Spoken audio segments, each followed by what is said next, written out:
उसको, पीटा था उसको, क्या था मसीह का गुनाह, क्या था मसीह का गुनाह। मारा था उसको, पीटा था उसको, क्या था मसीह का गुनाह, क्या था मसीह का गुनाह। हमारे ही पापों की खातिर गवा दी, हमारे ही पापों की खातिर गवा दी, सूली पर यीशु ने जान, सूली पर यीशु ने जान। मारा था उसको, पीटा था उसको। आप सुन रहे हैं सुबह संदेश मॉर्निंग वॉइस। अब प्रभु का दास जोशी अब्राहम आसम से वजन से बांटा जाएगा।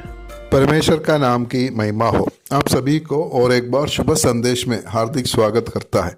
आइए आज का मनन के लिए हम लोग पढ़ेंगे इफिसियों का पत्री 4 अध्याय 7 से 11 पद तक। इफिसियों का पत्री 4 अध्याय 7 से 11 तक।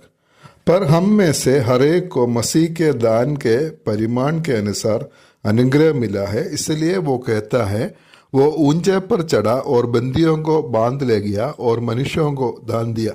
उसने चढ़ने से और क्या पाया जाता है, केवल ये कि वो पृथ्वी की निचली जगहों में उतरा भी है, और जो उतर गया ये वही है जो सारे आकाश से ऊपर चढ़ भी गया कि सब कुछ परिपूर्ण करे।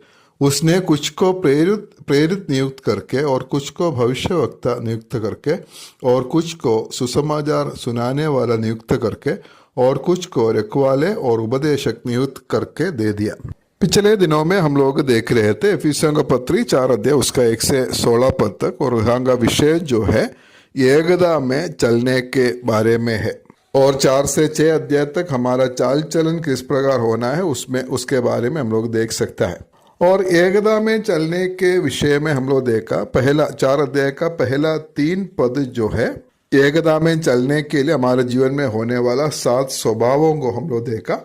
और उसके बाद में 4 से 6 पद तक हम लोग देखा है जो एकता का आधार क्या है। सब विश्वासियों में 7 साधारण बातें, एक ही बातें, और उसके बारे में हम लोग पिछले दिनों में हम लोग देख रहे थे। उसके बाद 7 पद से लेकर हम लोग वो विषय हम लोग देख सकता है, एकता में विविधता, यूनिटी इन डाइवर्सिटी। पिछले दिनों में हम लोग देखा है हमारा देह है कि एक ही आत्मा, और हमारा आशा एक है, प्रभु एक है, विश्वास एक है, बपतिस्मा एक है, परमेश्वर और पिता एक है, ये सब एक है बोलकर हम लोग पढ़ता है। लेकिन 7 पद से हम लोग पढ़ता है हम लोग एक है, फिर उस एकता में एक विविधता है या बहुतता है। हम सभी विश्वासी लोग एक ही शरीर का अंग है, वो एक ही कलीसिया का अंग है, लेकिन सब एक अंग नहीं है, अलग अलग अंग है। शरीर एक है लेकिन अंग अलग अलग है।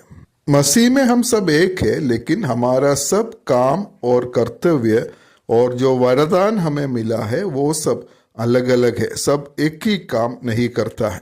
वो हम लोग 7 पद में हम लोग देखते हैं, पर हम में से हर एक को मसीह के दान के परिमाण के अनुसार अनुग्रह मिला है। हमें जो अनुग्रह मिला है, जो वरदान, आत्मिक वरदान हमें मिला है, वो सब अलग अलग है बोलकर हम लोग इधर देख सकता है। इस बात को हम लोग कोरिन्थियों का पहला पत्री 12 अध्याय में हम लोग देख सकता है। पहला कोरिन्थी उसका 12 अध्याय उसका 4 पद से हम ऐसे पढ़ते हैं, वरदान तो कई प्रकार के हैं परंतु आत्मा एक ही है, और सेवा भी कई प्रकार की है परंतु प्रभु एक ही है। वरदान अलग अलग है, कई प्रकार की वरदान है, लेकिन एक ही आत्मा ये सब वरदान बांट देता है। सेवा कई प्रकार का है लेकिन प्रभु एक ही है। और 6 पद में प्रभावशाली कार्य कई प्रकार का है परंतु परमेश्वर एक ही है जो सब में हर प्रकार का प्रभाव उत्पन्न करता है।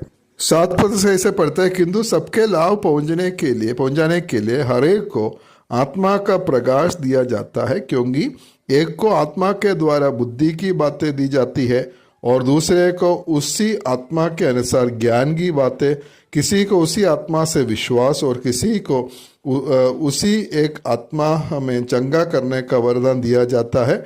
फिर किसी को सामर्थ्य के काम करने की शक्ति और किसी को भविष्यवाणी की और किसी को आत्माओं की परख और किसी को अनेक प्रकार की भाषा और किसी को भाषाओं का अर्थ बताना। परंतु ये सब प्रभावशाली कार्य वही एक आत्मा कराता है और जिसे जो चाहता है वो बांट देता है।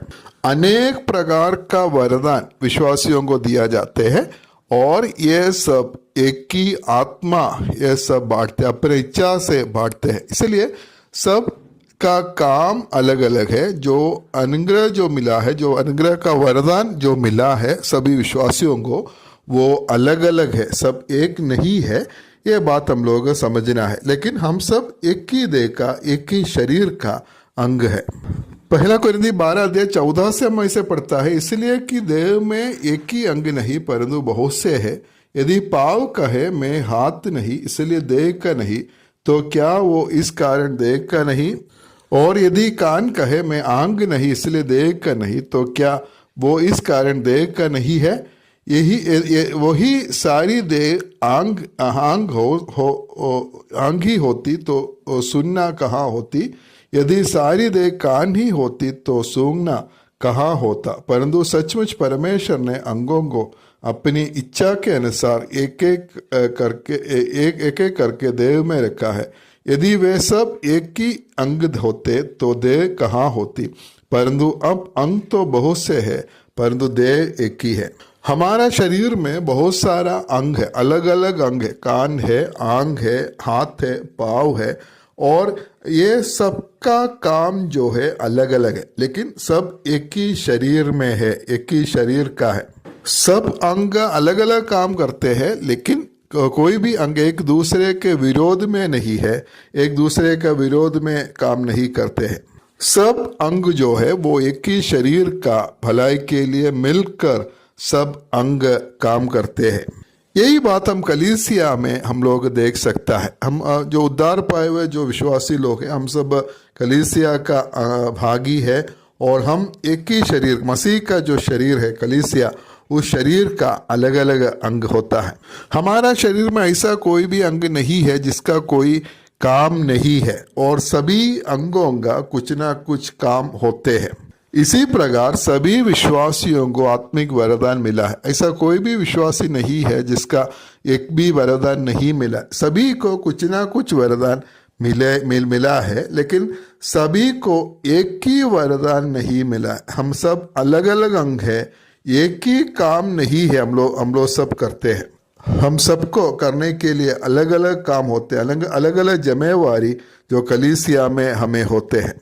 किसी को सेवा करने का वरदान मिला है, किसी को जो सुसमाचार बोलने का वरदान मिला है, किसी को भाषण देने का वरदान मिला है, किसी को सिखाने का वरदान मिला है, किसी को मदद करने का वरदान मिला है, किसी को दया करने का वरदान मिला है, किसी को संचालन करने का वरदान मिला है और इस प्रकार बहुत सारा अलग अलग वरदान है। यह सभी वरदान एक ही व्यक्ति को नहीं मिला है या सभी को एक वरदान नहीं मिला है, सबको अलग अलग वरदान मिला है। लेकिन अलग अलग वरदान मिलने से भी हम लोग सब अलग अलग नहीं है, हम सब एक है। कलीसिया का सभी विश्वासी लोग एक ही शरीर का है, एक ही शरीर का जो भागी है और इस सुंदर बात को हम लोग इधर देख सकता है। इसलिए परमेश्वर हमें सहायता करे। हम जो विश्वासी लोग हैं, हमें परमेश्वर जो इस शरीर में रखा है, इस कलीसिया में हमें रखा है और हमें कुछ ना कुछ जिम्मेवारी दिया है, कुछ आत्मिक वरदान हमें दिया है और उसको समझकर और उसको हम लोग इस्तेमाल करें उस शरीर का भलाई के लिए। जो हम लोग उसको इस्तेमाल करें उसके लिए प्रभु हमें सहायता करे। परमेश्वर का नाम की महिमा।